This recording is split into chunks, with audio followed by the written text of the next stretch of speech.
প্রতিদিনের মতো চলে এসেছি আরেকটি ব্লগ নিয়ে। দেখো আজকে আমি কি রান্না করছি। এই দেখো এখানে মাংস নিয়ে নিয়েছি ধুয়ে, হ্যাঁ ভিনিগার দিয়ে ধুয়েছি মাংসটা। এইবার শোনো, এখানে কিছুটা গোটা সাথে এই পেঁয়াজ দেবো, আর দেবো এখন দেবো ফোড়নে দেবো এই যে গোটা গরম মশলা, এই যে দুটো এলাচ, একটু দারচিনি আর লবঙ্গ দুটো, এই যে দিয়ে দিলাম। আর এখন দিচ্ছি দুটো তেজপাতা। এবার আমি দেবো মাংসটা একটু ভেজে নেব। সেই মাংসটা ভাজবো বলে এই যে মাংসটা, কাঁচা মাংসটা দিয়ে দিচ্ছি। এই দেখো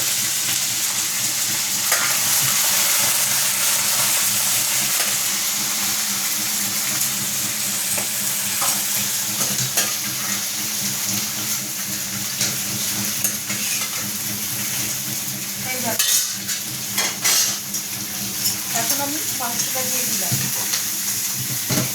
এই যে মাংসটা একটু ভেজে নেব। ভেজে নিলে কী হয় জানো তো, মাংসটা যদি একটু ভাজা ভাজা করে নিই তাহলে মুরগির যে আস্তে গন্ধটা, যতই ভিনিগার দিই আর লেবু দিয়ে দিই, আস্তে গন্ধ একটা থাকে মুরগির মাংসে। সেই মাংসের গন্ধটা, আস্তে গন্ধটা থাকে না একটু যদি ভেজে নিই মাংসটা।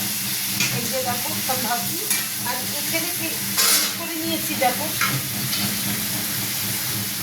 হ্যাঁ এখানে পেস্ট করে নিয়েছি রসুন, লঙ্কা, 4টে লঙ্কা দিয়েছি, আর পেঁয়াজ, আর তোমার সামরিচ দিয়েছি, সামরিচ আর তোমার চালমগজ, হ্যাঁ এই দিয়ে এটা পেস্ট করেছি। এই পেস্টটা এখানে দেবো। কোনো আদা আদা দিয়েছি, ধীরে ধীরে কিছু দেবো না। জিরে বাটাটা আমি মাংসে দিই না তেমন।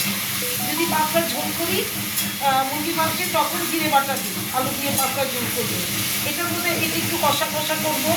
এটার মধ্যে একটু আলুও দেবো, যে একটু কষা করে, একটু আলু না হলে খাওয়া যায় না। এই দেখো আলুটা আমি এখানে বেশি বড় করিনি, আলুটা একটু ছোটো করে, যেহেতু কষা করবো এই জন্য আলুটা একটু ছোটো করেই কেটে ভেজে নিয়েছি আলুটাকে। আর এই পেঁয়াজগুলো আমি এই পেঁয়াজ আর কাঁচা লঙ্কাগুলো দিয়ে দেবো নামানোর আগে। পেঁয়াজটা এখন একটু বাদিয়ে দেবো।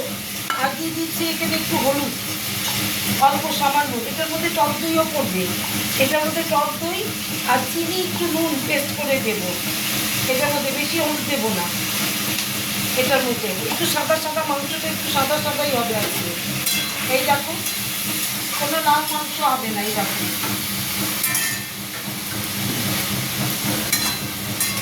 এই দেখো মাংসটা একটু ভাজা ভাজা করছি, একটু বাদে আমি পেঁয়াজগুলো দিয়ে দেবো। এই যে দেখো পেঁয়াজগুলো দিয়ে দিচ্ছি এর মধ্যে। এই দেখো এই যে পেঁয়াজগুলো দিয়ে একটু কষা কষা করবো। কষা কষা খেতে একটু ভালোও লাগে। আর ডালও করেছি, টক ডাল করেছি, তারপরে উচ্ছে আর পটল সে করে ভেজেছি, মশলা দিয়ে ভাজা করেছি আজকে। উচ্ছে আর পটলটা না মশলা দিয়ে ভাজা করে, পেঁয়াজ আর লঙ্কা বেটে ভাজা করে আমি দেখাবো। মাংসটা হলে তারপরে আমি দেখাবো সব রান্নাগুলো। আর ভাতটা গরম সকালে বেরিয়েছিলাম বাজার করতে, বাজার করে এসে এই জন্য দেখো এখন দেখি বাজার করে এসে তারপর আমি রান্না চাপিয়েছি। প্রথমেই চালটা ভিজিয়ে গেছিলাম, ভাতটা করে নিয়েছি, তারপরে ভাজা করলাম। এখন মাংসটা করে আমার আর একটু চাল কুমড়ো হয়েছে, চাল কুমড়ো ঝিরিঝিরি করে রসুন দিয়ে ওটা চাল কুমড়ো ছেঁচকি যেটা বলে ওটা করা হয়েছে। এই দেখো